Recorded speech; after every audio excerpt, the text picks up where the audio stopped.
नक्श की बात सुनकर मनिक भाई भी शॉक्ड रह गए थे। तुम तो जावेरी खानदान के दामाद हो ना?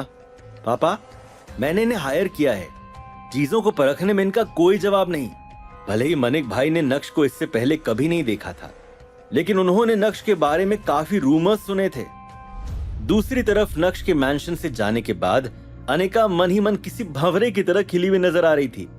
नक्श के लिए उसे ऐसी फीलिंग्स पहली बार आ रही थी। नक्श ने बारीकी से उस पेंटिंग को देखा और आधे मिनट के अंदर ही उसके चेहरे पर चमक आ गई थी। अपने काम को जारी रखते हुए उसने पीछे मुड़कर मिस जूली को देखा और बोला, इसका कितना मांग रहे हैं? 10 करोड़। ठीक है, कीमत सही है। जब नक्श ने देखा कि उसे अनिका की तरफ से कॉल आ रहा है तो उसके चेहरे पर और भी गहरी मुस्कान आ गई थी। मनिक भाई ने गहरी सांस ली और नाखुश होते हुए मिस जूली की ओर देखते हुए कहा, तुमने इसे हायर किया और कोई नहीं मिला? यहाँ पर बहुत सारे लोग हैं, लेकिन सिर्फ आपकी तरफ से ही मुझे बेस्ट जजमेंट सुनने को मिला। तुम्हें ऐसा क्यों लगता है कि इस पेंटिंग का 10 करोड़ रुपए देना चाहिए? क्या खास है इसमें? Fake painting. मनिक सर, मैं जानना चाहता हूं कि क्या आपने काली घाटी के बारे में सुना है? क्या? यह बिल्कुल नहीं हो सकता। दरअसल मनिक भाई को काली घाटी के बारे में सब कुछ पता था। काली घाटी के ऊपर भीमताल है और उसके बाद पार्वती बाग। लेकिन क्या ये पेंटिंग काली घाटी में बनाई गई है? सिर्फ चित्र में काली घाटी होने से ये तो नहीं कि उसे काली घाटी में ही बनाया गया है। काली घाटी में जो पेड़ है उसकी छाल काफी मोटी है, लेकिन ये पेपर तो बहुत पतला है।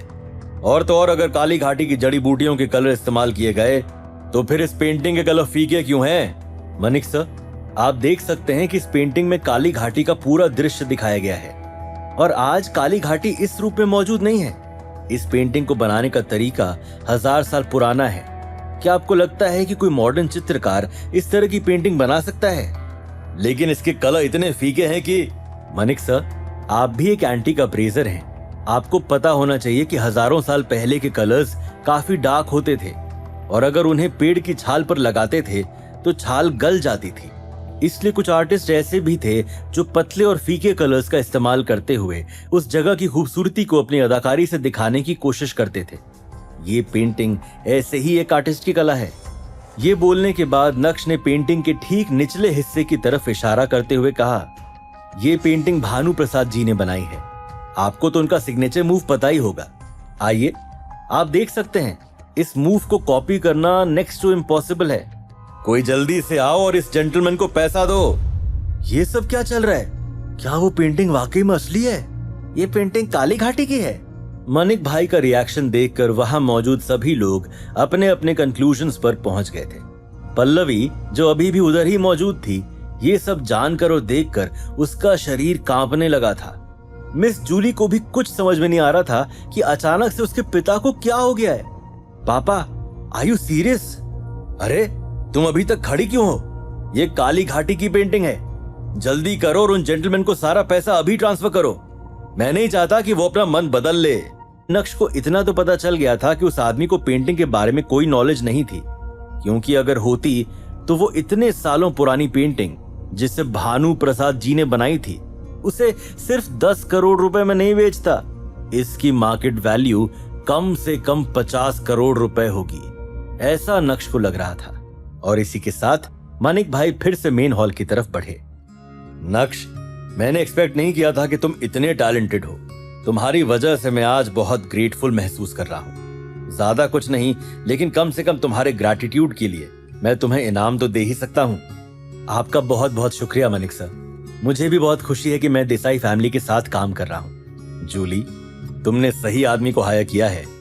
हालांकि तुम अभी बहुत जवान हो, लेकिन तुम्हारी एबिलिटी बहुत ही आउटस्टैंडिंग है। आज की रात मैं तुम्हें ट्रीट देना चाहता हूँ। क्यों ना हम ड्रिंक से शुरुआत करें?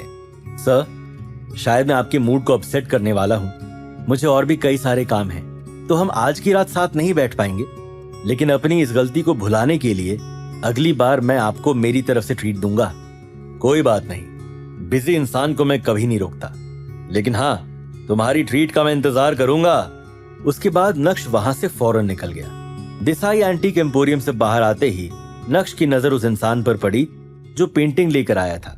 वो किसी से कॉल पर बात कर रहा था और तभी नक्श का फोन फिर से बजा। बोलिए। लगता है आज हमारी बीवी हमसे दूर नहीं रह पा रही है। कहाँ थे तुम?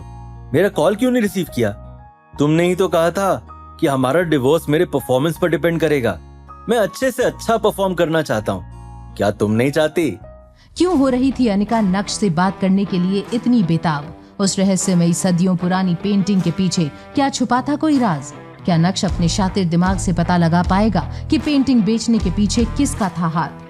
ये जानने के लिए देखिए अगला एपिसोड सिर्फ पॉकेट एफएम के YouTube चैनल पर, और इंस्टा एम्पायर के सारे एपिसोड सुनने के लिए डिस्क्रिप्शन में दी गई लिंक से डाउनलोड कीजिए पॉकेट एफएम।